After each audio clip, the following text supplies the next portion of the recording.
montagem, mas eu vou só não ser tão específica assim, apesar do material ter várias especificidades que eu não tenho como trabalhar todas aqui, porque realmente é um conteúdo mais detalhadozinho mesmo, o dessa segunda avaliação. Então, a avaliação passada de vocês, que foi a AV1, ela foi até a suspensão da exigibilidade do crédito tributário. Então, a gente tinha visto todas aquelas modalidades onde o crédito ficava suspenso, ou seja, ele não poderia ser.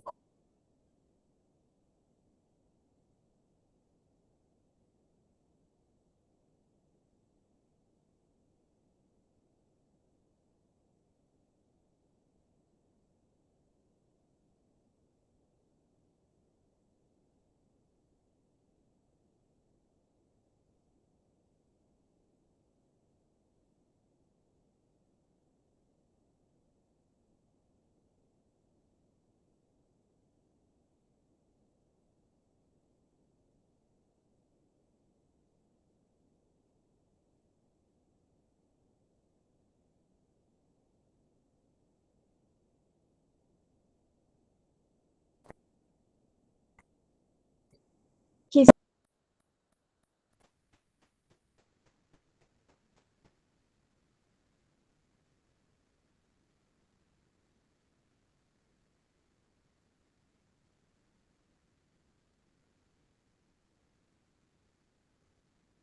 ver de novo, porque tem problema com a conexão com a rede. Tá dando para me ver de novo? Ou travou do momento que eu comecei? Tá, para me ver de novo ou ainda tá travado? Voltou? Ok. Para mim sumiu aqui a apresentação, vou colocar de novo. Uhum. Ótimo, ok. Vamos voltando. Eu acho que já tá gravando. Ok. Desculpa aí, gente, foi realmente um susto aqui de conexão. Então, como eu estava dizendo, a gente tinha visto a suspensão e agora a gente vai ver as modalidades de extinção. A AV2 de vocês vai começar a partir de extinção do crédito tributário até os impostos federais, né? Então, as modalidades de extinção do crédito tributário, elas estão previstas no artigo 156 do Código Tributário Nacional, e é muito, eu acho assim, pelo menos quando eu estava estudando esse conteúdo, o que me ajudou muito a entender realmente e diferenciar as modalidades foi realmente o nome que a gente chama, sabe? Porque uma coisa é quando eu suspendo, eu estou suspendendo de forma temporária. Outra coisa é quando eu extingo, ou seja, acabou aquela obrigação, eu não tenho mais que fazer aquilo. São formas realmente de extinguir esse crédito. E ela acontece quando o contribuinte ele atende à obrigação tributária ou quando se configura alguma das situações previstas na lei que impossibilitem essa cobrança posterior da constituição do crédito. Ou seja, o crédito ele vai deixar de existir ou porque ele foi pago, o pagamento ele é a principal forma de extinção do crédito tributário, ou porque ele foi alguma das outras modalidades que está prevista no 156, que é compensação, transação, e que a gente vai trabalhar aqui.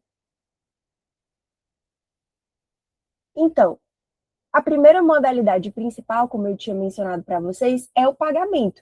E ele tem algumas características justamente porque ele não é a mesma coisa do pagamento ali no direito civil. Ele tem algumas especificidades, sendo elas, no direito civil, a quitação da última parcela de uma dívida, ela pode implicar tipo assim, implicar o pagamento das anteriores. A gente vê isso, acho que em direito às obrigações, que quando você paga a última parcela, isso implica que você tinha pagado as anteriores. No direito tributário, isso não é aplicável. E também, em relação às penalidades aplicadas, elas não vão se eximir, não vão eximir o contribuinte dessa obrigação de pagar o tributo de forma integral.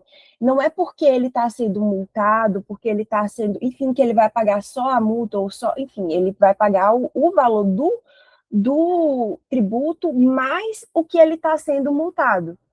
Não junta ambos, entendeu? E os pagamentos, sejam eles totais ou parciais, eles não vão implicar na quitação de outros débitos tributários. Então, isso exige que o contribuinte vá guardando ali seus comprovantes, resguardando as suas provas de quitação. Porque cada obrigação tributária, ela é tratada individualmente pelo fisco. Inclusive, se a gente for pensar, não somente as que eu tenho que pagar, mas também as acessórias. Em relação ao local do pagamento, o 160 do CTN, ele traz que se a legislação não indicar o local, o pagamento ele deve ser feito na repartição competente do domicílio do sujeito passivo, certo?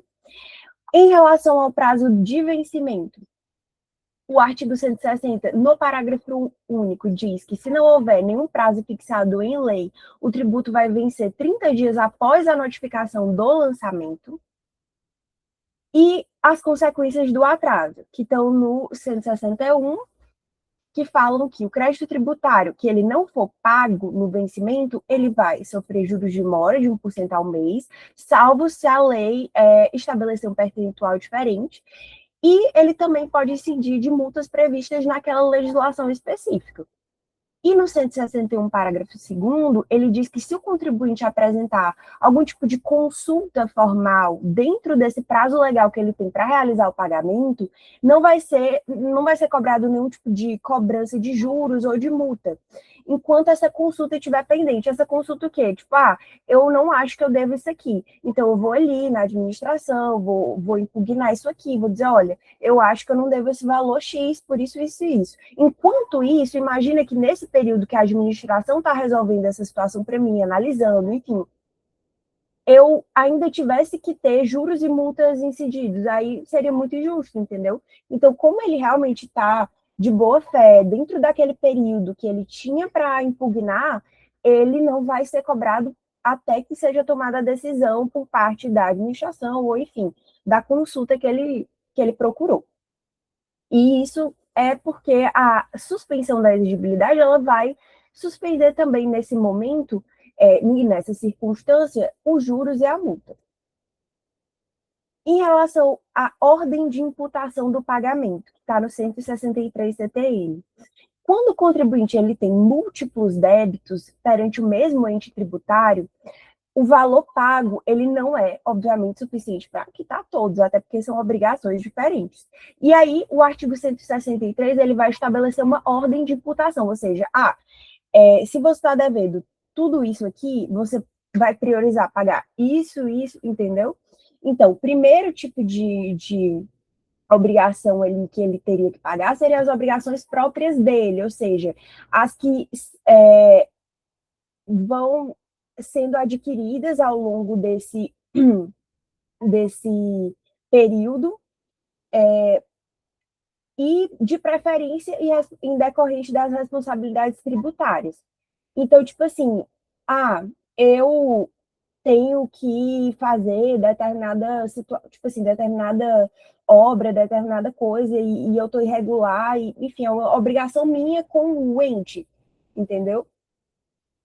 Em relação à segunda, é a natureza do tributo, então vai depender de qual tributo que você está devendo. Eles pedem para priorizar primeiro as contribuições de melhoria, depois as taxas e, por fim, os impostos, até porque aqui, se vocês pararem para analisar, vai de especificidade, por conta que as contribuições de melhoria elas são tributos muito específicos, então elas realmente vão incidir naquela situação, naquele contexto.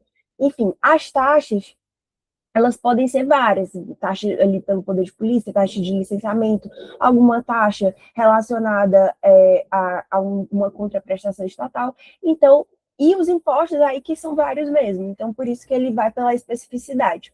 Em relação aos prazos prescricionais, eu vou priorizar os que estão mais próximos de prescrever a cobrança por parte do fisco, e o outro é em relação ao maior valor, que na ausência desses critérios anteriores, eu vou pagar o de maior valor. Aí, gente, em relação a pagamento, existe uma questão ali relacionada à repetição do indébito. O que seria isso? A repetição do indébito, ela basicamente o direito do contribuinte de solicitar a restituição dos tributos que ele pagou de forma indevida ou que ele pagou em excesso. Então, isso é muito para evitar que o Estado, né, enriqueça sem causa e garantir que ele não retenha valores que o contribuinte não tinha a obrigação de pagar ou que ele pagou a mais. E aí, a gente encontra essa conceituação legal no 165 do CTN, que fala que sempre que o contribuinte paga um tributo indevido, ou paga mais, ou paga com a base numa decisão que depois ela é anulada, reformada, enfim, ele tem direito a essa restituição. Tem no 165 uma exceção que ele fala, né, que é ressalvado o caso do 162, parágrafo 4º. Mas essa exceção, ela tratava do pagamento por estampilha, que era basicamente um selo físico usado antigamente para comprovar esse pagamento de tributo. Então, se a estampilha, nesse caso, fosse perdida, destruída ou usada errado, não tinha essa restituição. Mas a gente sabe que hoje em dia isso não tem mais cabimento legal, então a gente usa mesmo a regra geral do 165 do CTN.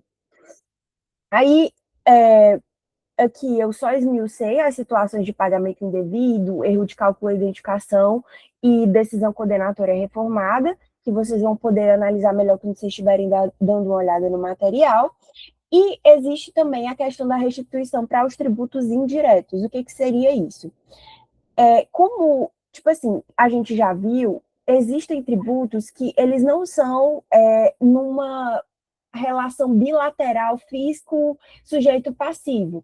A gente tem alguns tributos que passam por cadeias, que são o caso desses tributos tipo ICMS, IPI, que são essas tributações mais complexas, assim, de combustível, tributações mais complexas. E nesse caso, desses tributos indiretos, como o exemplo do ICMS, né, ela vai exigir alguns cuidados específicos, porque o encargo financeiro, ele vai ser, costuma, pelo menos, ser repassado para esse consumidor final. E aí é por isso que o 166 do CTN, ele determina que essa devolução dos valores, ela só pode ser feita a quem comprovar que suportou esse encargo econômico de uma tributação a mais ou indevida, enfim, essa pessoa, o ônus da prova vai caber a ela, ou, caso o tenha transferido ao consumidor, apresente uma autorização expressa desse terceiro, ou seja, do consumidor que pagou a mais, para essa pessoa ter a restituição. Então, para reaver esses tributos indiretos, o contribuinte ele vai precisar demonstrar que ele não passou o valor ao adquirente, ou seja, que ele não fez aquele sisteminha de diminuição do tributo, ou seja, ele não meio que se livrou daquela tributação, dependendo de quem for dentro dessa cadeia, porque a gente sabe da não cumulatividade, a gente sabe de várias questões que vão acarretando esse pagamento de tributo em cadeia. E aí é um pouco mais complexo, você precisa mostrar ali sua parte, que você pagou a mais e que você tem direito a essa restituição por tal motivo. Então, é mais complexa essa restituição para tributos indiretos.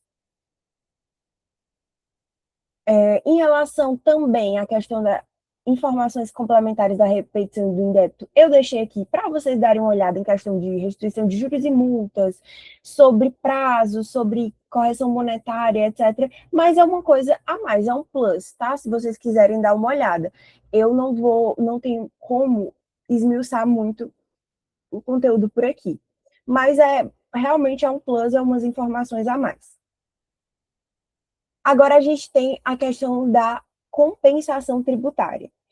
A compensação, gente, a gente já tem uma noção, porque a gente vê isso em direito civil, que ela é um meio de pagamento que eu tenho, de certa forma, um débito com você, e você tem, e também tenho um valor que você tem em relação a mim. Então, por exemplo, imagina que eu tinha pago uma tributação a mais, e aí o fisco estava com esse meu dinheiro a mais, eu ainda não tinha recebido a restituição, ainda não tinha requerido a repetição do débito, e eu fiquei ali com uma dívida tributária.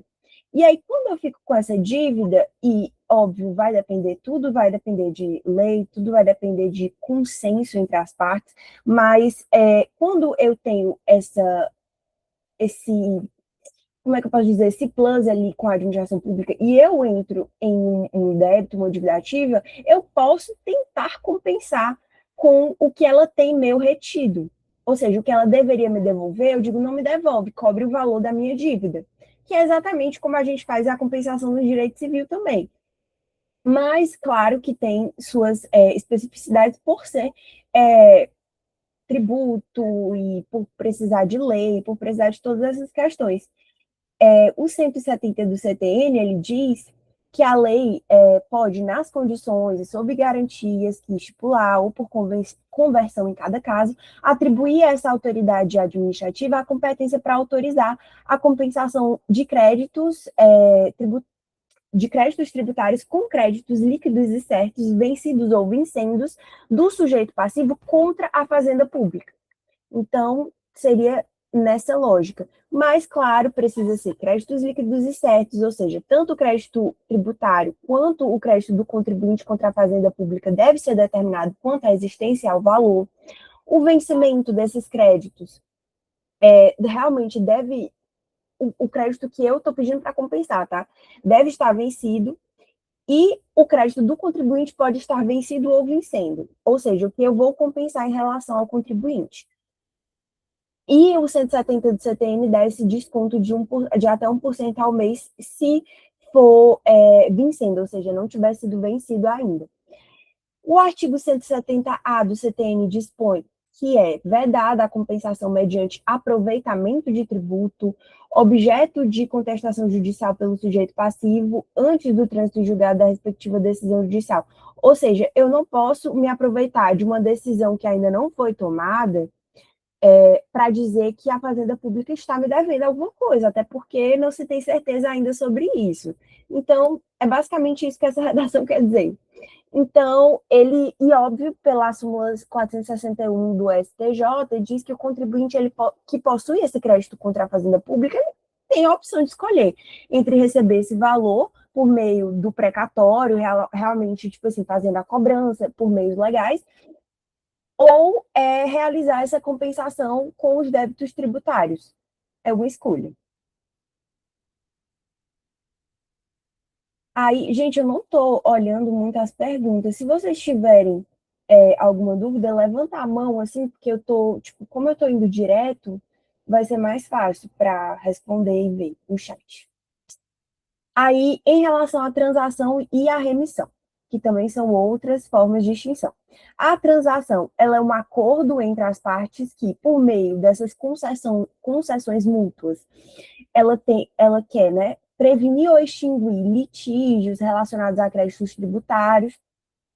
E, claro, ela também, tudo no direito tributário depende de lei. Na verdade, eu acho que, não posso falar no direito, né, porque existem coisas que não, mas no direito tributário eu preciso seguir ali uma ordem, uma lei muito para a segurança jurídica do contribuinte.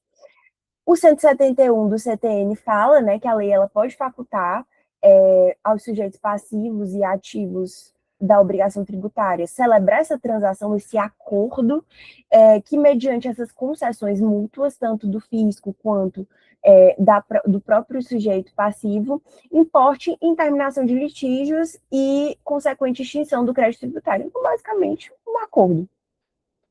E a Lei 13.988 de 2020, ela regulamentou a transição tributária na União, estabelecendo modalidades, ou seja, por adesão individual, e o compromisso do devedor de como desistir de impugnações e renunciar às alegações de direito. Mas vocês não precisam esmiuçar essa lei ou nada do tipo, é só para falar que a União tem. E aí a gente tem a remissão. A remissão, ao contrário da transação, que é um acordo entre as partes, a remissão ela é um perdão. Então, ela é o perdão total ou parcial daquele crédito tributário que vai ser concedido por lei, sem a necessidade da concessão mútua. E ela é um ato unilateral da administração. O 172 do CTN ele vai listar esses critérios que são necessários para conceder a remissão, que é analisar a situação econômica, ou seja, perdoar dívidas de contribuintes em situações financeiras, que, por exemplo, de calamidade, coisas nesse sentido, ou pessoas que realmente estão numa situação financeira mais, enfim, difícil, questões nesse sentido, o erro é excusável, então, quando o contribuinte cometeu equívocos sem intenção de fazer uma fraude, um dolo ou uma simulação, tributos de diminuta importância, ou seja, valores irrisórios que não vão justificar custos de cobrança e de execução, a equidade para assegurar a justiça em casos específicos, que vai se considerar circunstâncias particulares, e as condições regionais, no sentido de situação de calamidade pública ou em crise em determinadas áreas.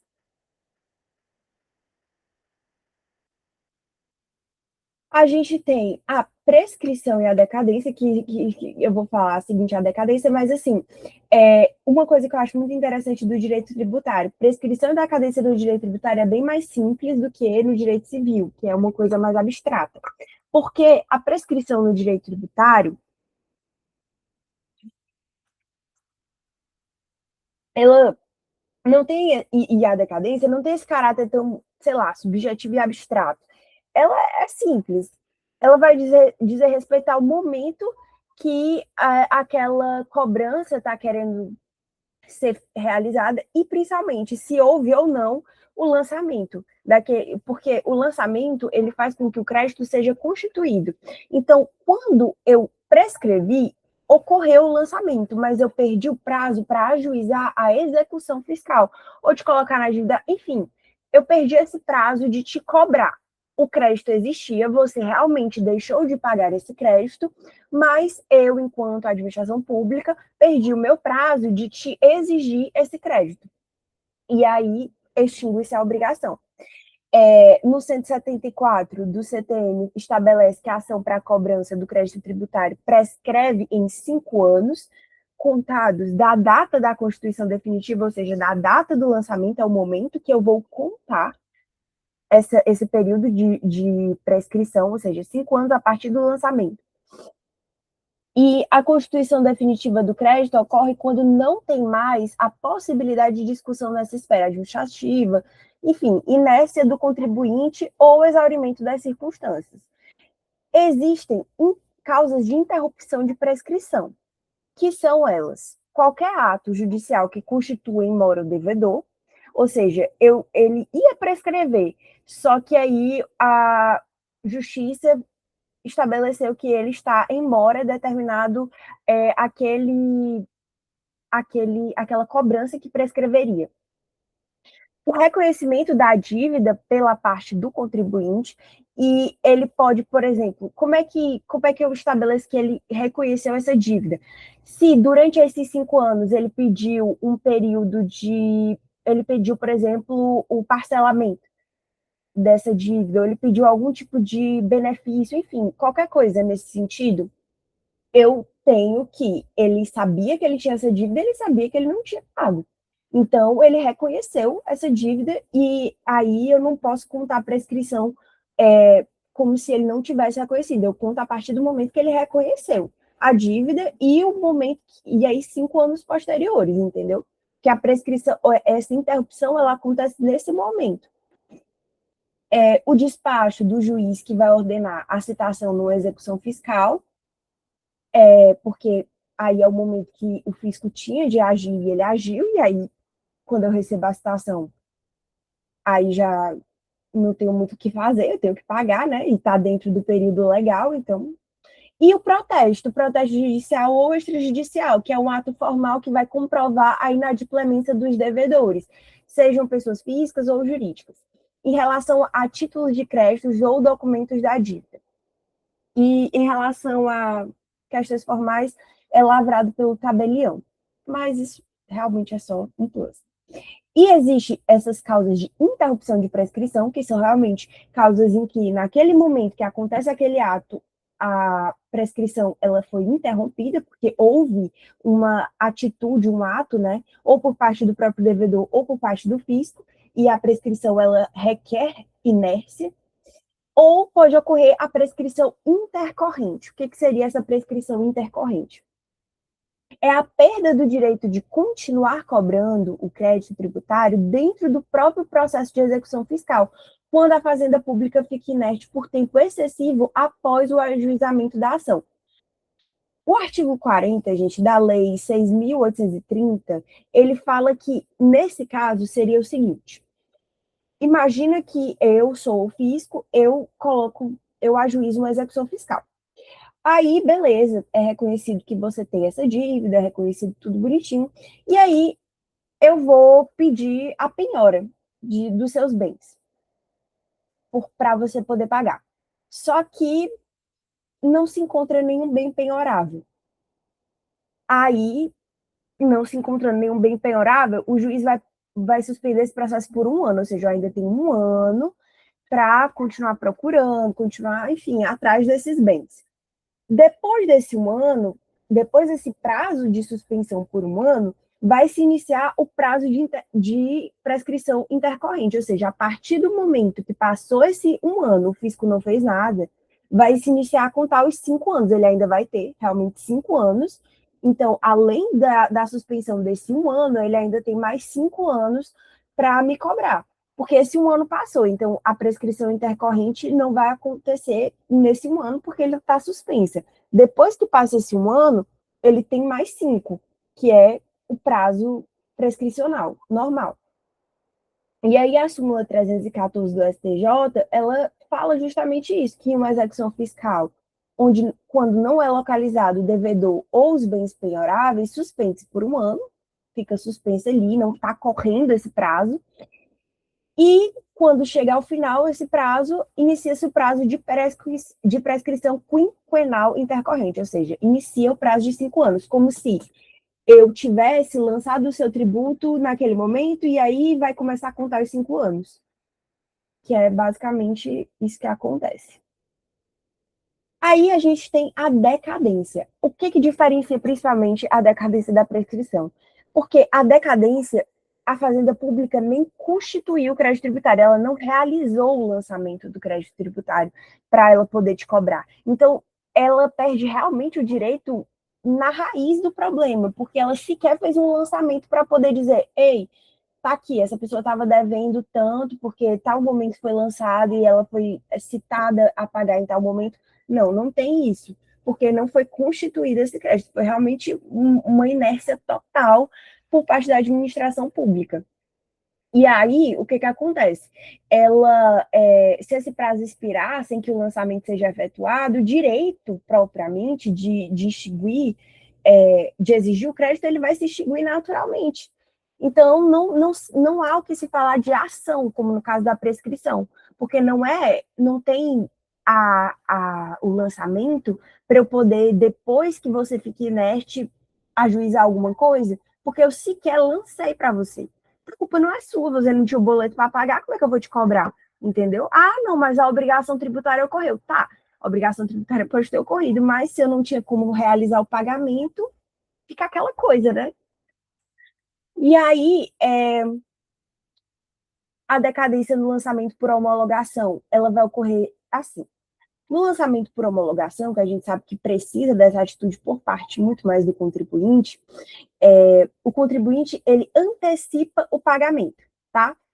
O artigo 150 do parágrafo 4º do CTN, ele vai estabelecer essa regra geral, que diz que o prazo decadencial é de 5 anos a contar da ocorrência do fato gerador, ou por homologação tácita, ou seja, expirado esse prazo, sem uma manifestação do fisco, o lançamento é considerado homologado e o crédito é extinto, salvo se comprovada a ocorrência de fraude ou simulação. Ou seja, aquelas hipóteses que sou eu que faço toda a movimentação, eu realizo ali e o fisco tem que homologar. O fisco não tendo homologado nos 5 anos, sendo que eu já paguei o negócio, eu antecipei esse pagamento, não tendo homologado, e aí ele quer depois dizer que o valor está errado, quer dizer alguma coisa nesse sentido, não tem cabimento, porque ele teve 5 anos para fazer isso e ele não fez, ele não homologou. Então, a gente considera que ocorreu a homologação tácita. Então, ele, de certa forma, como estava inerte, foi considerado pago. A não ser que ele consiga provar que houve ali uma ocorrência de dolo, uma fraude ou uma simulação, que aí já é outras 500 dentro dessa circunstância. E existem as exceções à regra geral, que não é no caso do lançamento por homologação, onde há antecipação, que é necessário realmente uma ação do fisco. Essas exceções estão no 173, inciso 1º do CTN, e fala que essa contagem decadencial, ela vai ser nos seguintes casos. Se eu não tenho o pagamento antecipado, ou seja, se era para o meu lançamento ter sido por homologação do meu imposto de renda, do meu ICMS, enfim, era para eu ter tido essa antecipação do pagamento, não rolou, o fisco vai ter, a partir do lançamento, o período para lançar. Como é que eu posso explicar? Ele tem que analisar que eu não paguei durante esse período e, como eu não paguei, ele vai ter que ajuizar a minha cobrança. Tipo assim, que eu sequer declarei. Tipo, imagina que eu não declaro e nem pago meu imposto de renda esse ano. Ou eu só declaro e não pago. Ou eu declaro e pago um valor a menos. Aí, o que acontece? O fisco, durante esse período, ele tem que analisar que eu fiz isso errado, e aí ele tem que fazer o quê? O lançamento por ofício, dizendo, ó, não tá certo o que você falou, o certo é isso, isso e isso, e aí me cobrar, entendeu? Que é como a gente viu quando a gente estava estudando o lançamento, que quando há algum tipo de erro nesses outros lançamentos, quando eu não faço o meu lançamento por declaração, o fisco ele tem o dever de agir e lançar por ofício, é obrigação dele. E aí, vocês têm que perceber que tem uma mudança grande aqui em relação ao momento que eu conto o prazo, porque no prazo decadencial em relação ao pagamento que eu antecipei, não é do lançamento no dia que eu lancei aquele tributo, é no dia que ocorreu o fato gerador, que é o caso do lançamento por homologação. Agora, nas exceções à regra geral, quando eu não pago de forma antecipada, é o prazo de 5 anos a partir da data que era para ter sido realizado o meu lançamento, e não foi. Entendeu? Aí, porque aí dá um prazo a mais para o fisco. E no 173, esses dois fala nos casos de dolo, fraude ou simulação, que se o lançamento ele for anulado por questões formais, a Fazenda ela tem um novo prazo de 5 anos a partir da decisão judicial, administrativa, enfim, que anulou o lançamento para constituir esse crédito, ou seja, ela tem mais 5 anos a partir dessa decisão. E eu tenho as outras formas de extinção do crédito tributário, que é a conversão do depósito em renda. Lembra que em uma das hipóteses de suspensão do crédito tributário é quando eu vou e deposito aquele valor integral para que a gente discuta judicialmente se eu estou devendo ou não. Pois é, imagina que foi decidido que eu estava devendo, e aí esse depósito que foi feito de forma judicial é convertido em renda para o fisco. Então, é simplesmente isso, tipo, esse valor virou pagamento. Pagamento de uma forma diferente, mas foi pago, porque já estava lá o valor. Em relação à decisão administrativa ou judicial definitiva, óbvio, se a própria administração pública ou a justiça definem que eu não estou devendo, é extinta a minha obrigação de pagar. Em relação à consignação em pagamento. A consignação, gente, de pagamento, ela é uma medida que ela é utilizada para o contribuinte quando tem algum tipo de dúvida ou obstáculo na quitação daquele tributo. Então, se tiver essa recusa indevida do fisco de receber o seu pagamento, que é, gente, isso aqui é quase impossível, né? O contribuinte ele pode depositar o valor judicialmente, garantindo a extinção da obrigação. Ou seja, olha, o fisco não está colaborando para receber o que eu estou tentando pagar. Então, poderia até acontecer muito em questão de antecipação do pagamento, né? Ah, ele não está querendo receber, está botando algum tipo de obstáculo, enfim. Então, está aqui pago judicialmente pela consignação em pagamento. Quer dizer, depositado. E existe a possibilidade da dação em pagamento de bens imóveis, mas ela é muito específica. Ela ocorreria, né, quando o contribuinte entregaria um bem imóvel para o fisco para quitar essa dívida tributária. Mas ela só essa modalidade, ela só seria aceita, né, mediante uma previsão legal para que ocorresse isso. e a avaliação do imóvel para garantir que o valor seja suficiente para extinguir o crédito tributário. E aí, gente, findando tudo de extinção do crédito tributário, acabou a extinção do crédito tributário, a gente entra das três modalidades a mais fácil, que é a exclusão do crédito tributário. A exclusão, ela atua de forma preventiva, impedindo que o crédito tributário seja constituído desde o início.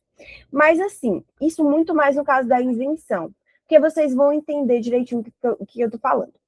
Só existem duas modalidades de exclusão do crédito tributário, ou a isenção ou a anistia. A isenção, ela é um benefício fiscal que eu tenho mediante lei. Antes mesmo de me cobrar esse tributo, eu sou isento de pagar. Como assim, Isadora? Por exemplo, existem umas leis que isentam pessoas com TEA de pagar determinados tributos. Existem leis também, eu sei essa bem especificamente, porque conheço uma pessoa, que pessoas que tiveram câncer são isentas de pagar o imposto de renda. Então, assim, pelo menos eram pela essa lei naquela época. Mas o que eu estou querendo dizer existe a lei, essa lei prevê a isenção, você vai dizer, você vai dar seu laudo, mostrar que você não tem que pagar, obviamente, porque não tem como adivinharem que você tem essa condição, mas você vai mostrar que não tem, e aí você não tem que pagar, certo? E, assim, o artigo 177 do CTN, ele fala que não vai se estender essa isenção a taxas e contribuições de melhoria, a não ser que esteja definido isso em lei. Eu acho que essa redação ela é meio inútil, porque se a lei pode definir que você vai ser isento em relação a taxa ou contribuição de melhoria, por que, que a regra geral diria que não se estenderia? Não sei. Até porque a lei da isenção ela tem que dizer exatamente qual é o tributo que você é isento. E se ela for falar um tributo tipo assim, você é pessoa é isenta ao imposto, ela não vai dizer só um imposto, até porque, por exemplo, se ela for uma lei federal, a lei federal ela não vai abranger os impostos que são municipais e estaduais, porque não é de competência dela isentar uma pessoa um tributo que não é ela que é competente para instituir. Então, não tem como eu te extinguir ali e isentar do pagamento de tudo, de todos os impostos. Não tem, porque isso seria uma imunidade constitucional, né? Então, não é o caso de isenção, que é uma lei que você vai fazer de acordo com aquela competência tributária que lhe é especificada e botando todas as circunstâncias ali que aquilo vai incidir. Em relação à a anistia, gente, podem lembrar do próprio direito penal, porque a anistia ela é realmente um perdão de penalidades, das multas que são decorrentes das infrações tributárias que já foram cometidas. Ela não vai se aplicar a crimes, a contravenções ou atos praticados com dolo, fraude ou simulação, porque aí eu não vou te anistiar, mas eu posso te anistiar, por exemplo, se tu tá em mora, se tu tá enfim, com muitos juros, muita coisa, porque aquele tributo está gigantesco, enfim. Eu faço uma legislação claramente para dar anistia, para abranger determinadas pessoas e determinadas circunstâncias, mas ela só se aplica às penalidades, ela não tem como, tipo, meio que, ela não é um perdão do valor do tributo, que nem é o caso da remissão, entendeu? Não, ela é um perdão das penalidades. E aí ela corta essas penalidades pela raiz, como se eu tivesse não praticado essas penalidades, entendeu? Por isso que eu digo que está excluído e não extinto. Porque não é como se eu tivesse satisfeito essa obrigação pela anistia. É como se realmente eu realmente deixo de dever. O que é diferente da remissão, que eu te concedo um perdão, eu reconheço que tu tem aquela questão, mas eu estou te reconhecendo um perdão em relação a todo o teu tributo. Então, são situações diferentes. Aquela remissão, ela te daria como se fosse um comprovante de pagamento. A anistia, não. Ela tira aquela multa, aquela questão, desde o início. Ela corta pela raiz, ela exclui realmente. Então, a gente fala que é um perdão porque existia antes, mas é meio que deixasse de existir essa obrigação. E é isso, gente. Só tem essas duas situações de exclusão do crédito tributário. Agora, a gente vai entrar nos impostos que vão ser cobrados na prova. O professor disse que vocês só foram até os impostos federais, Os impostos federais são aqueles previstos no 153 da Constituição Federal, de 88. Eu trouxe aqui, nesse slide, só o nomezinho para vocês, porque alguns têm um nome um pouco diferente da sigla e um pouco diferente do que a gente costuma falar também. Imposto de importação e exportação é tranquilo, tá de boa.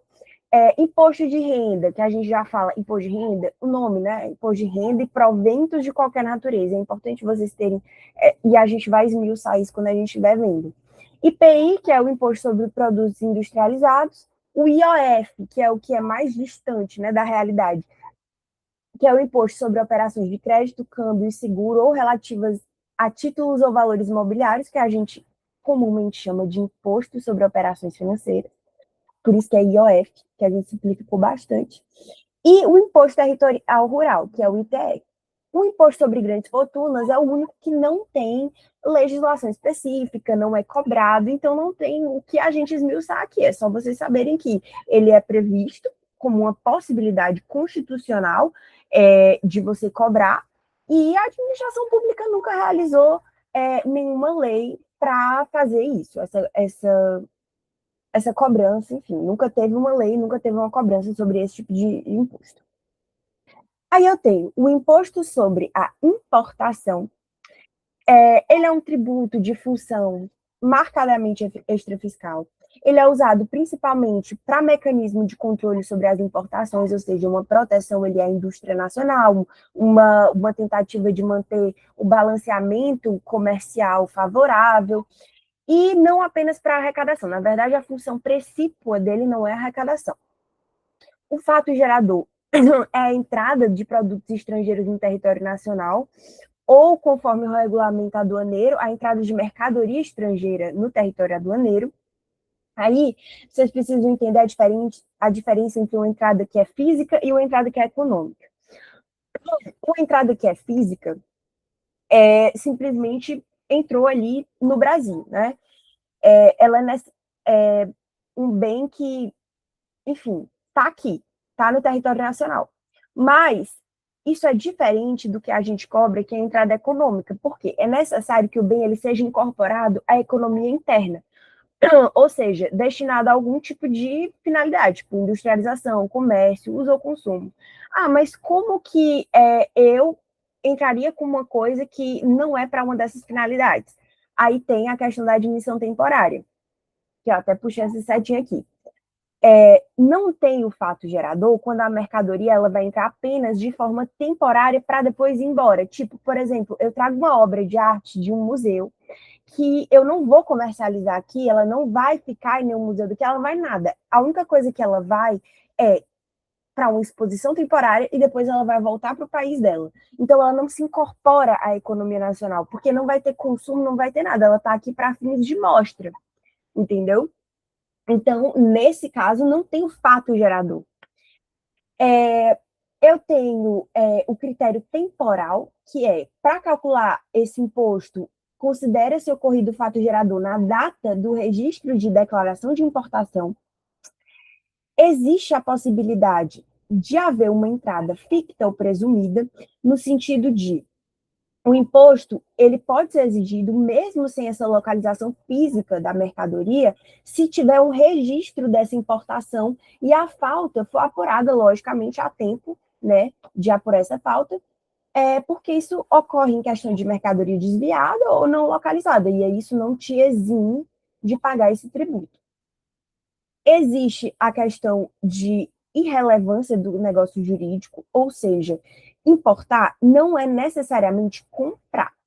Importar pode ser para uma doação, pode ser um presente, enfim, doação, remessa postal, mas o que importa aqui não é o negócio jurídico que aconteceu. Por exemplo, muita gente, quando vai importar determinada coisa, diz: ah, não, mas isso aqui é para presente. Não importa, você está consumindo, você vai usar, alguém vai consumir ou usar, então não importa qual foi o negócio jurídico que você está realizando, você vai ter que pagar uma tributação em relação àquilo ali. Existe alguns princípios são excluídos do imposto de importação justamente por essa função de extrafiscalidade muito marcante nele e dessa necessidade de regulação da economia nacional, é excluído tanto a legalidade estrita, tipo as alíquotas, no caso, elas podem ser alteradas pelo Poder Executivo por ato realmente infralegal, ou seja, ele pode aumentar essas alíquotas ou diminuir as alíquotas, óbvio que respeitando os limites estabelecidos em lei, e também é excluída a anterioridade anual e a noventena, ou seja, pode ser imediato. Não tem que, tipo assim, eu estou aqui no Poder Executivo e eu quero aumentar as alíquotas ali porque o meu comércio não está bom aqui dentro do Brasil. Então, eu tenho que esperar o próximo exercício financeiro, ou tenho que esperar 90 dias para essa alíquota começar a viger? Não, até porque nem por lei eu preciso, né? Então, quer dizer, nem de uma lei para fazer essa mudança eu preciso, que dirá respeitar um determinado tempo. Então, eu posso, a partir do momento que eu aumentar, já está valendo. O lançamento desse imposto, ele é, em regra, por homologação. O importador ele vai calcular e recolher o imposto de forma antecipada, e cabe ao auditor fiscal homologar o procedimento no desembaraço aduaneiro. E eu tenho alguns tipos de alíquota para esse imposto de importação. Eu tenho a alíquota específica, que ela é definida pela lei em unidades de medida, por exemplo, 1 tonelada, 1 litro, 1 miligrama, coisas assim. Eu tenho a alíquota ad valorem, que ela usa o preço do produto em condições de livre concorrência para o cálculo, considerando como valor aduaneiro, isso é chamado de valor aduaneiro, que é como se fosse o valor venal daquele produto mesmo. E se eu tenho um produto que é apreendido ou abandonado, a base de cálculo ela também é essa do valor aduaneiro. E o imposto de exportação, ele é muito parecido com o imposto de importação, gente. Muito, muito mesmo. Ele é um tributo com finalidade marcadamente extrafiscal, ele é utilizado para comércio, para o controle do comércio exterior. A grande diferença é que o imposto de exportação geralmente tem uma alíquota alta, ou pelo menos tem alguma alíquota, e o imposto de exportação geralmente está zerado, porque a gente quer exportar mais do que importar, para que a nossa balança comercial fique favorável. É isso. O fato gerador material é a saída de produtos nacionais ou nacionalizados no território nacional, do território nacional, tá? O critério temporal para esse fato gerador,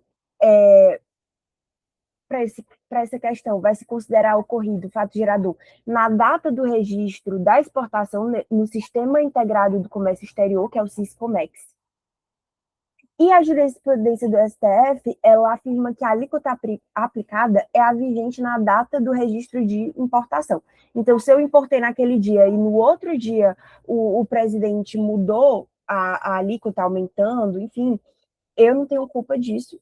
Eu já importei naquele dia, não tinha essa mudança. Até porque essa mudança ela é imediata, então, né, é complexo. A alíquota específica, nesse caso, mesma lógica, que é a unidade de medida adotada pela lei tributária, que pode ser litro, miligrama, etc. A alíquota ad valorem vai ser o preço normal que o produto ou similar alcançaria ao tempo de exportação e uma venda em condições de livre concorrência no mercado internacional. Então, o valor venal ali daquele produto para o mercado internacional. E o preço de venda, ele não pode ser inferior ao custo de aquisição daquele produto, acrescido de impostos e contribuições, incidentes de margem de lucro de 15%. Isso aqui é uma regulação que haja realmente como é que eu posso dizer? Um controle para eu não dizer que eu não estou lucrando com aquilo e aí por isso eu não querer pagar determinado imposto. E também para que haja uma regulação mesmo da própria economia e balança comercial do Brasil, para que eu entenda a margem de lucro daquela exportação, para mim, se ela é benéfica ou se seria mais benéfico, por exemplo, para o Brasil que aquele produto estivesse sendo vendido dentro do mercado nacional. Se é mais benéfico para o Brasil exportar mais e talvez até importar para suprir essa lacuna, ou se é mais benéfico, por exemplo, que o Brasil comercializa aqui dentro. Isso é muito para esse controle. Em relação às exceções, ela também, as mesmas exceções que cabem ao imposto de importação, cabem ao imposto de exportação. Então, todas aquelas que a gente viu de legalidade, anterioridade. E em relação ao lançamento, ele se dá por homologação. O exportador ele vai calcular, registrar e declarar essa exportação no Siscomex e ele vai recolher antecipadamente o DARF dele, que ela é a declaração de adimplemento na Receita Federal, ou seja, de que eu paguei, cabendo a essa autoridade fiscal homologar. O imposto sobre produto industrializado, ele é um imposto que, apesar de ter uma função muito extrafiscal, porque a gente utiliza dois critérios constitucionais, que com a reforma tributária isso vai mudar, mas vocês precisam saber disso aqui ainda da norma antiga, então eu tenho, né, essas duas questões, tanto de seletividade como fiscalidade, perdão, seletividade quanto essencialidade, e ele vai ter essa função meio que mista nesse sentido. O fato gerador do IPI, ele vai ocorrer em três situações, que é no desembaraço aduaneiro. No desembaraço aduaneiro de produto industrializado, eu cobro IPI, entendeu? Ah, mas eu estou cobrando imposto de importação. E o IPI também, porque isso não é impossibilitado. Quando o produto é de procedência estrangeira, né, nessa questão, na saída de mercadorias dos estabelecimentos industriais ou equiparados, ou seja, no momento que ele está saindo daqueles estabelecimentos, e na arrematação de bens apreendidos ou abandonados levados a leilão. Então, esses são os três fatos, os três momentos ali que ocorre o fato gerador do IPI. As imunidades, o IPI ele possui imunidade para produto, imunidade constitucional, tá? Para produto destinado à exportação e também para livros, jornais, periódicos e papéis de impressão. Além de ouro, quando considerado ativo financeiro ou cambial, ou seja, o ouro ele só é considerado, como é que eu posso falar, imune quando ele é considerado ativo financeiro ou cambial, como meio de valor econômico, não como ouro tipo joia, entendeu? Ouro por valor mesmo, valor daquele, assim, nesse sentido. E itens estratégicos, como energia elétrica, derivados de petróleo, combustíveis e minerais. O IPI, ele admite exceções à legalidade e anterioridade. As alíquotas, elas podem ser alteradas por ato do executivo, e quanto à anterioridade, a mudança ela pode ocorrer dentro do mesmo exercício financeiro, mas respeita o prazo de 90 dias aqui no IPI, tá? O lançamento é em regra também por homologação. O STJ, ele decidiu que o IPI ele só incide quando tem uma efetiva operação mercantil com saída do produto e transferência de propriedade, não ocorrendo fato gerador em caso de roubo ou furto, pelo amor de Deus. Já o STF entendeu que é constitucional a cobrança do IPI, tanto no desembaraço aduaneiro, quanto na saída do estabelecimento importador. Gente, isso aqui é pesado, né? Eu acho isso aqui pesado, mas tudo bem. Na minha cabeça, isso aqui era bitributação, mas para o STF não é, então para a gente aqui não é. O que acontece? Vai ser cobrado o IPI daquele produto? Como é que eu posso explicar para vocês? Tá. Imagina que eu sou uma importadora e eu estou trazendo um produto de fora. Naquele desembaraço aduaneiro, eu pago o IPI. E aí, quando eu vou colocar esse produto para comercializar dentro do Brasil, também paga IPI. E isso não é bitributação, segundo o STF. Se o STF falou, tá falado, né, galera? A base de cálculo para produto estrangeiro é o preço normal do produto, acrescido de taxas de entrada em encargos cambiais. Saída do estabelecimento é o valor da operação de que decorrer a saída, ou, na falta deste, o preço corrente no mercado atacadista. Gente, só explicando aqui para vocês por que o STF considera que não há bitributação, porque ele diz que os dois fatos, porque assim, o IPI, como vocês estão vendo, ele tem três fatos geradores aqui, né? Então, na cabeça, enfim, para o STF, como são fatos geradores diferentes que ocorreram, então, como eu fiz dois fatos geradores, logo eu tenho que pagar duas vezes, porque não é sobre o mesmo fato gerador que eu estou pagando. É porque aconteceram em duas situações em que eu sou cobrado. Porque, por exemplo, se eu estivesse só importando, mas eu fosse o consumidor final, eu não teria que pagar duas vezes, porque eu não colocaria na economia nacional. Se eu tivesse só colocando na economia nacional, eu teria que pagar, porque eu estou colocando para a circulação de um produto industrializado e aí eu tenho que pagar. Então, como eu fiz as duas coisas, sendo importadora, meio que ocorreu as duas vezes que eu tenho que pagar. É isso que o STF entende, tá? Eu tenho princípios específicos, que é o da seletividade, que é o fato das alíquotas variarem conforme a essencialidade do produto, com menores para essenciais, né, alíquotas menores até zeradas para essenciais, e maiores para supérfluos, ajustando ali a carga tributária à capacidade contributiva, tá? E também o princípio da não meu Deus do céu, gente, não estou bem. Não cumulatividade, que impede ali a acumulação do imposto em cada etapa da cadeia produtiva, que é aquela coisa, né? Eu não vou ficar cobrando o mesmo valor de todas, porque imagina que preço chegaria ao consumidor final. Isso aqui é para tributação em cadeia, geralmente se faz ali um sistema de créditos e débitos ou uma cobrança monofásica, que só a cobrança monofásica eu acho mais interessante, você só paga uma vez e aí vai sendo descontado. E a créditos e débitos você vai botando, descontando do valor que você vai pondo para fora, o valor que você pagou. Então, meio que não acumula. E o imposto de renda, gente, é o penúltimo, juro. Eu sei que é cansativo, é muito conteúdo, né? Mas, infelizmente, é o que temos. O imposto de renda, ele é um tributo com finalidade fiscal. Ele é o maior arrecadador entre os impostos federais, na verdade, entre todos os impostos. Ninguém arrecada tão bem como o imposto de renda, né? A renda, o que é considerada a renda? Ela é o produto do capital, do trabalho ou da combinação de ambos. Tipo, eu tenho salário, eu tenho lucro, eu tenho, enfim, essas coisas são rendas. Proventos são acréscimos patrimoniais que não são enquadráveis no conceito legal de renda. Então, tudo que não for renda, mas me gerar dinheiro, é provento. Por exemplo, acréscimo decorrente de atividade criminosa. Eu não posso dizer que a atividade criminosa é um trabalho, porque não é lícito, né? Mas não significa que você não vai pagar, aquilo ele vai entrar como provento. É nesse sentido, tá? Ou, por exemplo, até a questão de uma doação, uma herança, coisas nesse sentido, que não são através do seu trabalho, né? O fato gerador, ele é a aquisição da disponibilidade econômica de renda ou proventos de qualquer natureza. Ou seja, entrou dinheirinho na conta, não importa como, não importa porquê. É isso, é nesse sentido. A disponibilidade jurídica, ela é a obtenção de direito de crédito, ou seja, um recebimento ali de cheque, alguma coisa nesse sentido.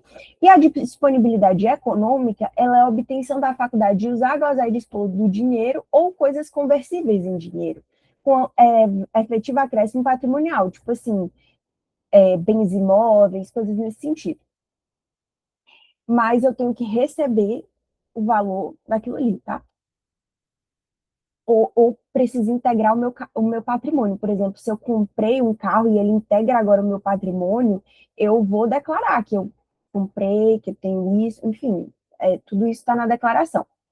O lançamento, ele é por homologação, a declaração, ela é uma obrigação acessória, mas lembre-se das obrigações acessórias no direito tributário são diferentes.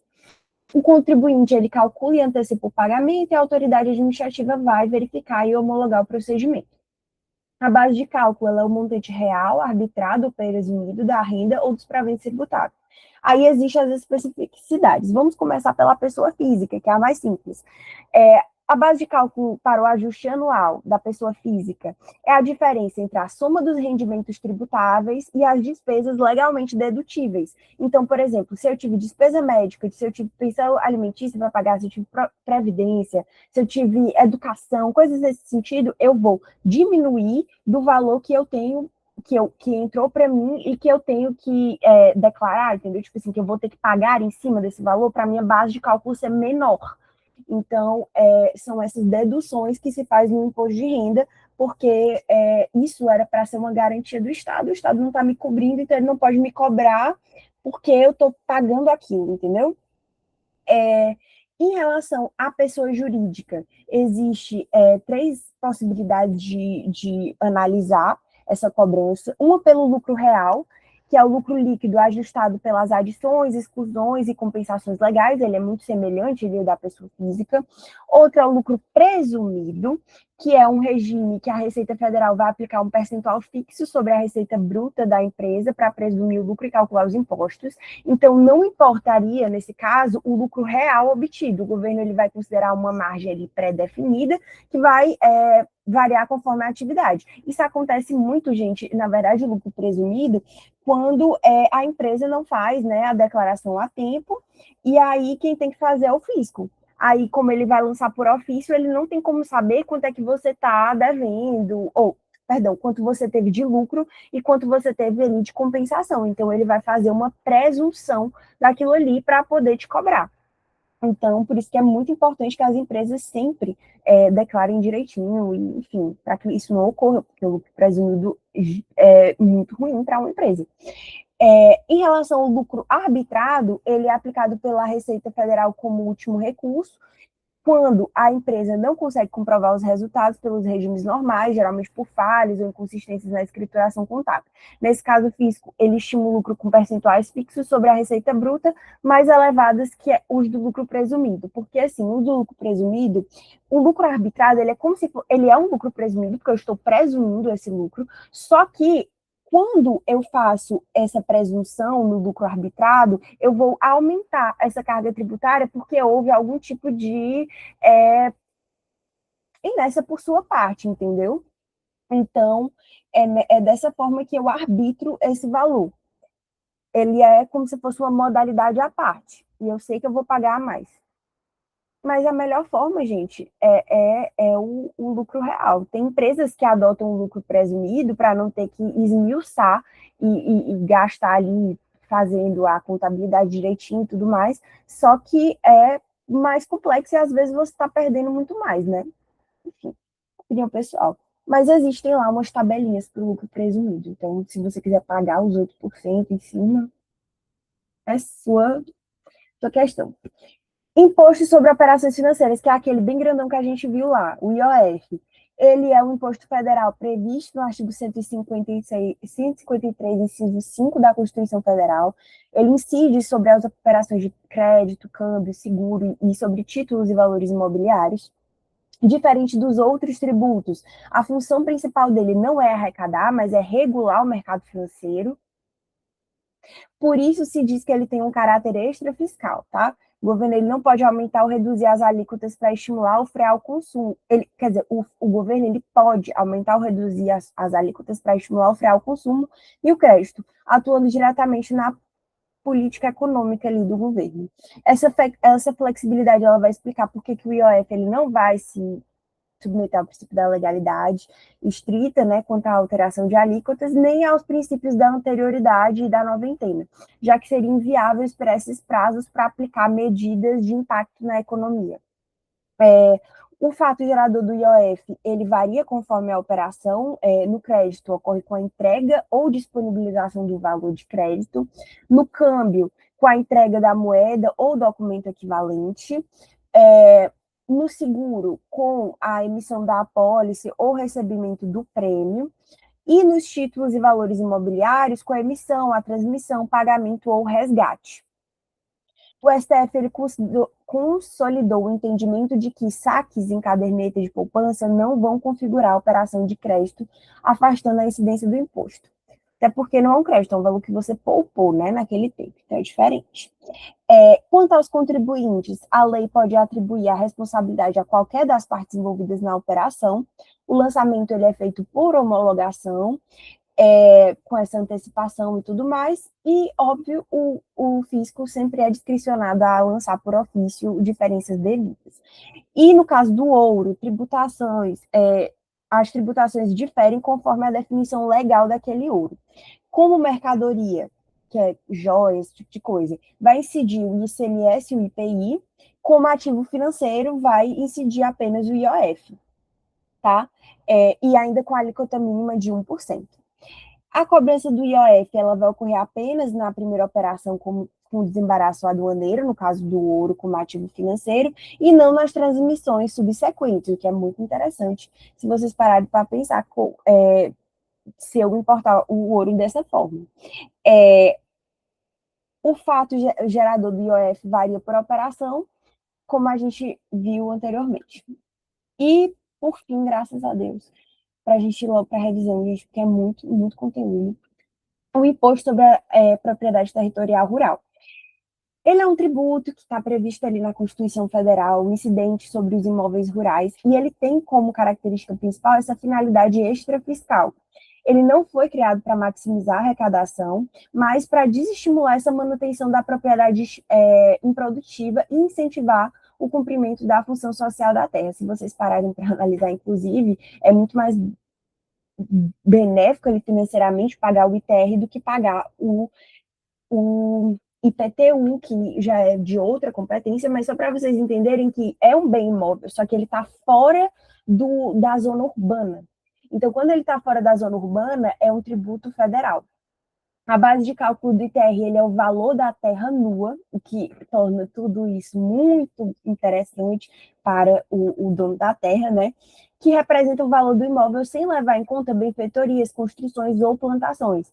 Como esse valor ele permanece constante, independentemente do grau de utilização, o resultado prático é que aqueles que mais produzem pagam menos imposto, uma vez que a alíquota aplicada diminui à medida que o aproveitamento da área aumenta.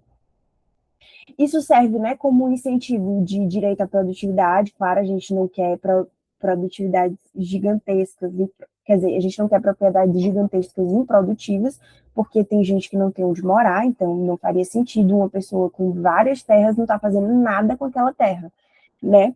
E, além disso, a fiscalização e a cobrança do imposto podem ser delegados aos municípios, mas apenas em relação à capacidade tributária ativa. O que é isso, gente? Por favor, não confundam. O município ele não pode fazer uma lei de cobrança do ITR.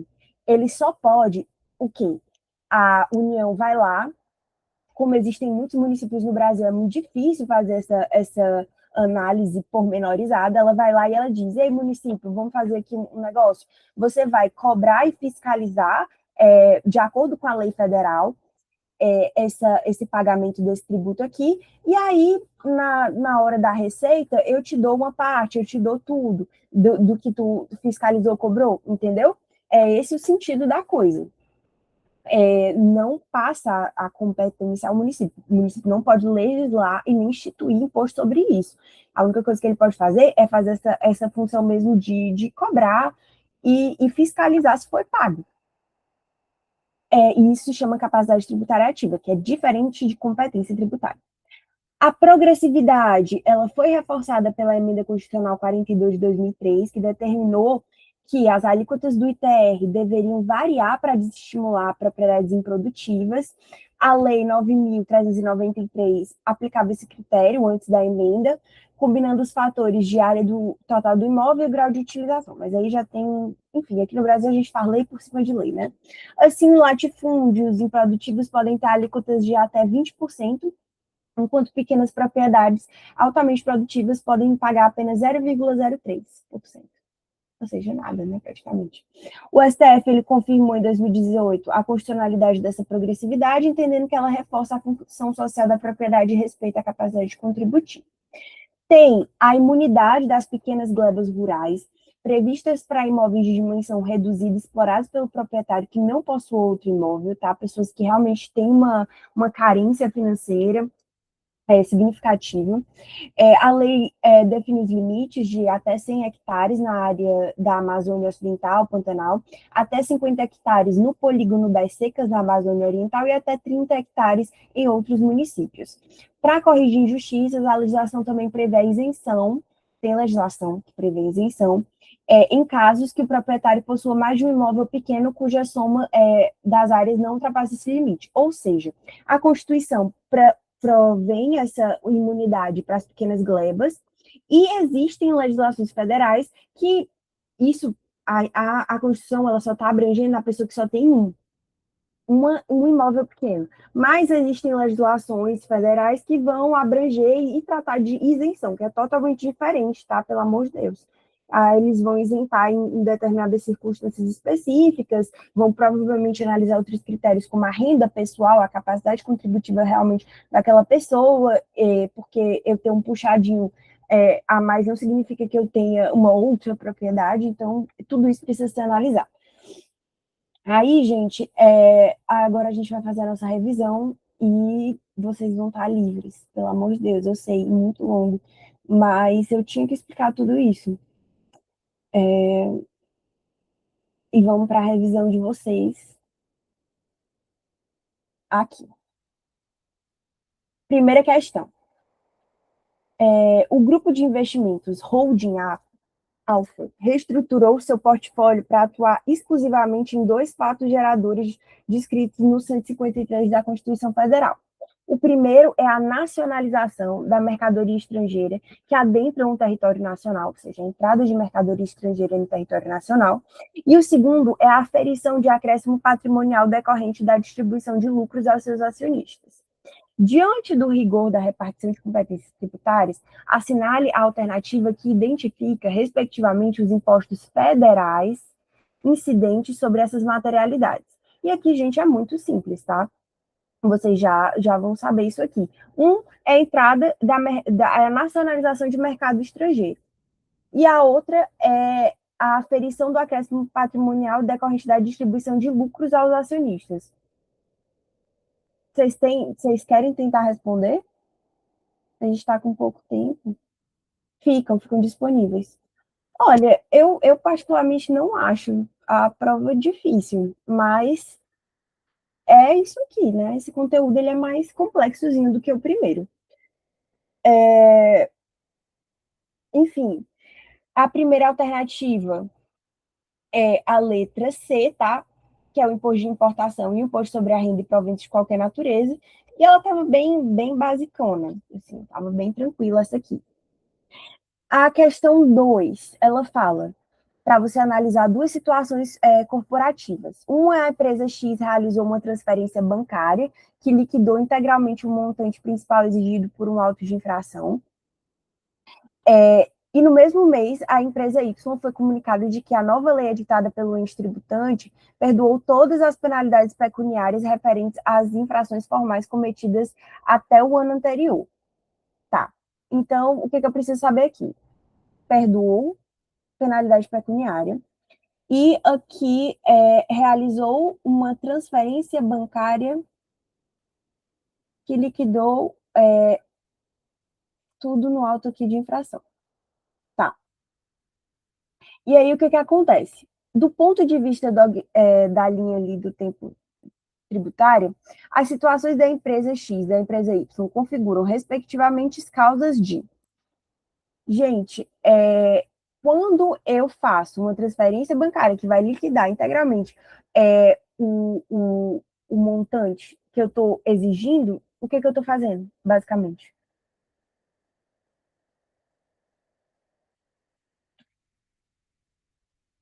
Tá, enfim, vamos aqui. Porque aqui eu boto os artigos para vocês, tá? O ato de liquidar a dívida com transferência bancária materializa o pagamento, gente. Eu estou pagando uma dívida, tá? Não importa se tinha qualquer outra coisa ali, porque pode colocar, né? Porque tinha uma penalidade, qualquer coisa nesse sentido, eu demorei para pagar, enfim, mas eu não estou pagando, é pagamento, não tem outra modalidade de extinção do crédito, tá? 156, inciso 1 do CTN. O perdão legal das multas anteriores ao Instituto ali corresponde à anistia, que vai impedir essa cobrança das penalidades, que é uma exclusão. Então, eu volto aqui e eu vejo que houve uma extinção da empresa X pelo pagamento e uma exclusão da empresa Y por anistia. E é isso, enfim. A questão 3, ela fala: em sede de liquidação do patrimônio de uma metalúrgica falida, o juízo depara-se com um passivo muito maior que os ativos dispensáveis. Apresentam-se ao administrador judiciais três credores habilitados. A União Federal cobrando tributos não recolhidos. 2, um consórcio de fornecedores, detentores de créditos quirografários. E 3, decorrente de uma grave falha em uma prensa industrial, que é um acidente de trabalho. Com base nas normas de preferência do crédito estipulada pelo legislador tributário, o pagamento deverá ser priorizado para. E aí, como eu estou aqui com toda a lei bonitinha, a regra geral do 186 do CTN determina que o crédito tributário prefere a qualquer outro, seja qual for a sua natureza, ou o tempo de sua constituição, ressalvados os decorrentes da legislação do trabalho ou acidente de trabalho. Ou seja, quando eu volto aqui, eu vejo que tem um crédito que é de acidente do trabalho, que é o último aqui. Então, o pagamento ele vai ser priorizado para quem? Para o ex-mecânico, porque os créditos decorrentes de acidente de trabalho, eles são a única exceção legal que prefere ao crédito tributário, ok? E está ali no 186 do CTN, bem descritivozinho. A questão 4. Para tentar conter uma grave crise de desabastecimento, o Poder Executivo editou um decreto que reduziu a alíquota do Imposto sobre Produtos Industrializados, incidentes sobre cestas básicas e medicamentos, e, simultaneamente, majorou a alíquota do IPI sobre embarcações e recreações, iates e bebidas destiladas. A lógica adotada pelo decreto reflete a obediência a qual mandamento constitucional inerente a esse imposto? Gente, é muito simples esse aqui, porque na Constituição Federal, no artigo, deixa eu dizer para vocês, 153, parágrafo 3º, inciso 1, vai dizer o quê? Que o IPI, ele é seletivo em razão da essencialidade daquele produto. Então, esse manejo de alíquotas, de forma de agravar a tributação de bens supérfluos, que é iate, bebida, coisas nesse sentido, e desonerar itens essenciais da dignidade humana, que é cestas básicas, remédios, etc., decorre desse mandamento que o IPI deve ser seletivo, princípio da seletividade, em função da essencialidade do produto, que está bem descritivo no parágrafo 3º do inciso 1 da Constituição Federal. Na questão 4, para tentar conter uma grave crise de desabastecimento... não, tô louca. Questão 6. Não, cadê a 5, gente? Tá aqui. Um grande varejista sofreu uma fiscalização que exigiu a apresentação de toda a sua estrutura fiscal e comercial referente ao exercício de uma década atrás, tá? A diretoria da empresa recusa-se a entregar os documentos, alegando que o tempo inviabiliza a guarda do material. Segundo a regra temporal do CTN para obrigações acessórias, a empresa tem o dever legal de conservação dos livros e comprovantes até que...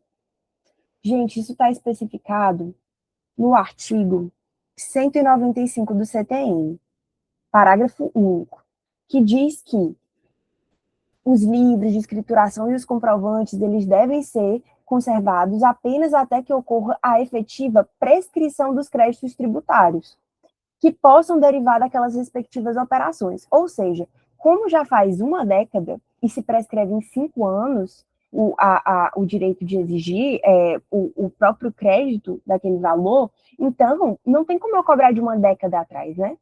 Por isso que, realmente, a questão aqui é alternativa C, que fala que, ocorra a prescrição dos créditos tributários derivados das respectivas operações registradas naqueles documentos, que é a regrinha que está no CTN, letra de lei, tá?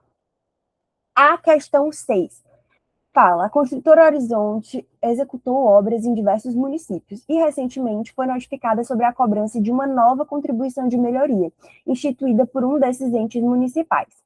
Ao analisar o texto da lei que criou o tributo, o departamento jurídico da construtora percebeu que que a norma não fixou o local para haver o pagamento. Diante dessa lacuna, o CTN preenche a omissão com uma regra supletiva.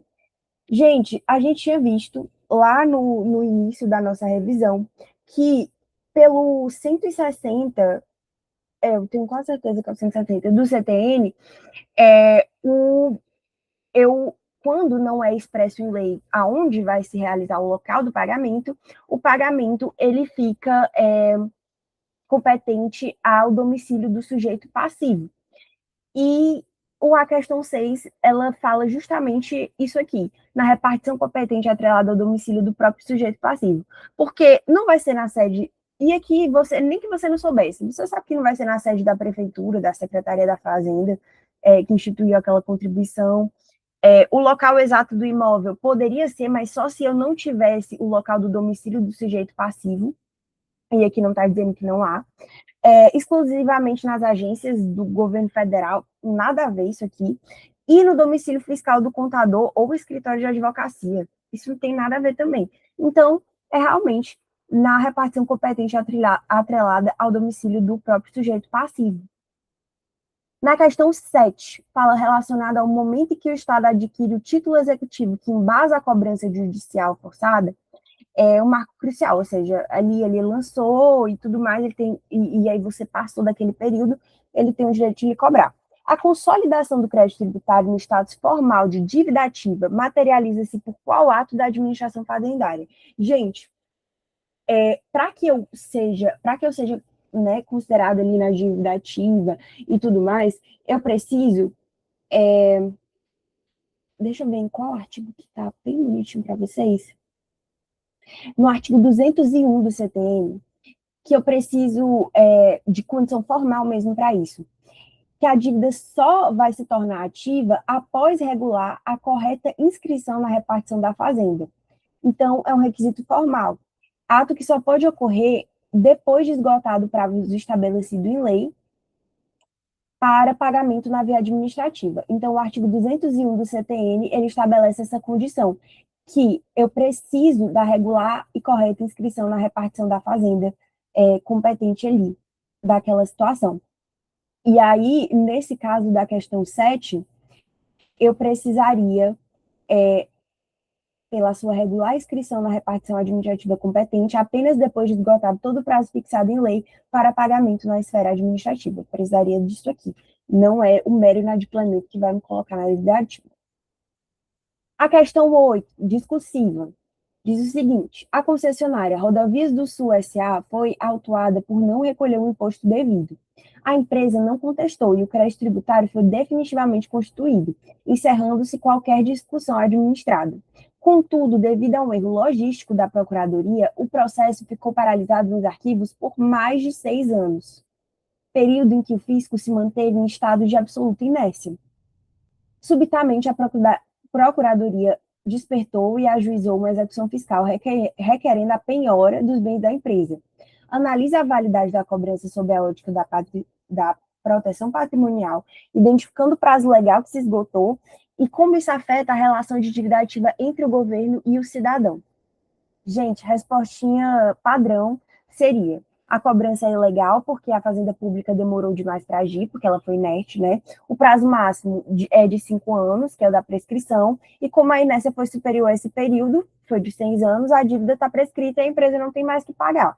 O artigo 174 do Código Tributário Nacional, ele confirma, né, que a ação de cobrança, ela prescreve em 5 anos a partir da constituição definitiva do crédito. É isso. Caso de prescrição básica. Questão 9. A construtora Edifica Mais LTDA venceu um processo licitatório para construir um hospital público. Contudo, ao solicitar a assinatura do contrato, a administração pública abarrou, alegando que o sistema acusava a existência de uma dívida tributária recente não paga. A empresa argumenta que ajuizou uma ação anulatória contra essa cobrança e, inclusive, logrou o êxito em obter uma decisão judicial liminar que determina a suspensão imediata da exigibilidade. O órgão licitante recusa a assinatura, afirmando que só aceita a certidão negativa de débitos original. Então, qual é o instrumento exato que garante à empresa o pleno direito de contratar com os estados nessas circunstâncias e quais são seus efeitos legais práticos? Gente, questão 9, vocês vão encontrar aqui na artigo 206 do CTN, dizendo que que tem os mesmos efeitos previstos no artigo anterior, a certidão que consiste a existência de créditos não vencidos em curso de cobrança executiva em que tenha sido efetivada a penhora ou cuja exigibilidade esteja suspensa. Isso aqui é a certidão positiva com efeitos negativos, e ela te permite participar de processo licitatório de todas essas situações, tá? Então, essa recusa em aceitar a empresa na licitação, ela é ilegal por causa dessa liminar que suspende a cobrança do tributo. A empresa, ela tem direito a essa certidão aqui positiva com efeitos de negativa, que vai comprovar a dívida, mas vai demonstrar que a cobrança está suspensa pela justiça. E tem o mesmo valor prático e legal de uma certidão negativa, e vai permitir que a empresa exerça ali a sua atividade de participar da licitação com o poder público, né? Porque senão isso seria confisco, seria, enfim, uma situação muito arbitrária. O contador da Techimport, ao calcular o tributo de uma operação complexa, equivocou-se na base de cálculo e gerou uma guia de pagamento muito superior ao exigido na legislação. A empresa pagou espontaneamente de boa fé. Tempos depois, ao realizar uma auditoria, percebeu o erro e requereu reembolso ao fisco. A autoridade administrativa indeferiu o pedido com uma única justificativa. A empresa pagou voluntariamente e não apresentou nenhum protesto formal ou ressalva no ato da quitação no caixa bancário, anuindo tacitamente com valor. E aí era isso que a Fazenda estava dizendo. Mas o que vocês precisariam dizer? Se a resposta dessa autoridade administrativa possui um amparo na legislação e falar, né, sobre a questão da repetição do indébito, que diz o seguinte: a resposta da autoridade não possui qualquer respaldo na lei, porque vigora no sistema a máxima da vedação ao enriquecimento ilícito por parte do Estado. O direito do contribuinte à restituição dos tributos pagos indevidamente é assegurado pelo 165 do CTN, e essa garantia ela se aplica em situações como pagamento de um tributo que não era devido, pagamento de um valor maior do que o correto, tudo que a gente viu ali naqueles critérios de repetição do indébito. Então, o contribuinte ele pode sim solicitar a devolução dos valores sempre que o pagamento tenha sido efetuado por erro ou quando o fundamento legal para a cobrança deixar de existir.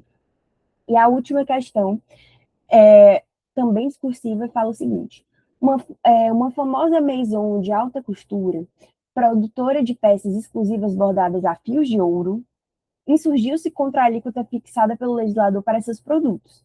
A defesa da empresa protocolou um mandado de segurança afirmando que o IPI incidente sobre seus vestidos é 30% maior do que o IPI aplicado às fábricas de roupa de algodão destinadas às redes de supermercado.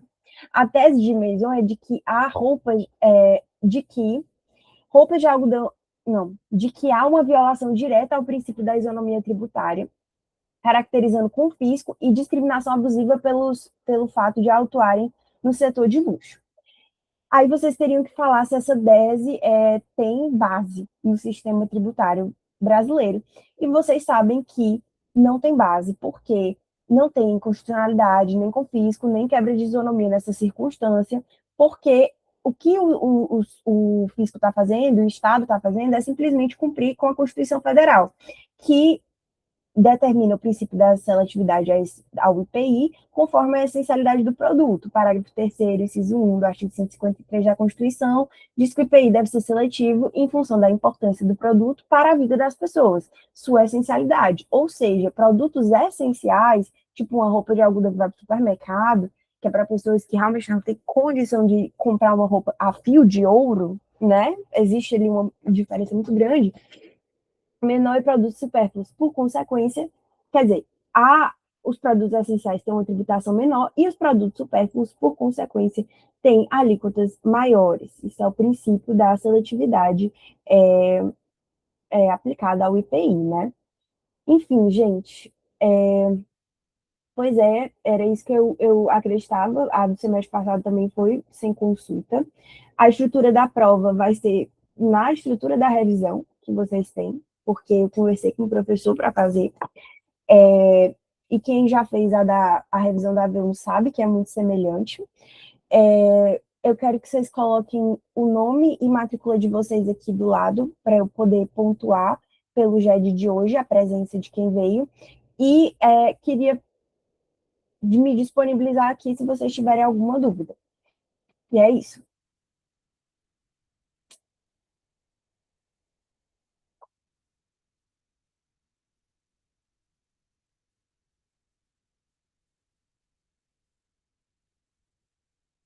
Imagina.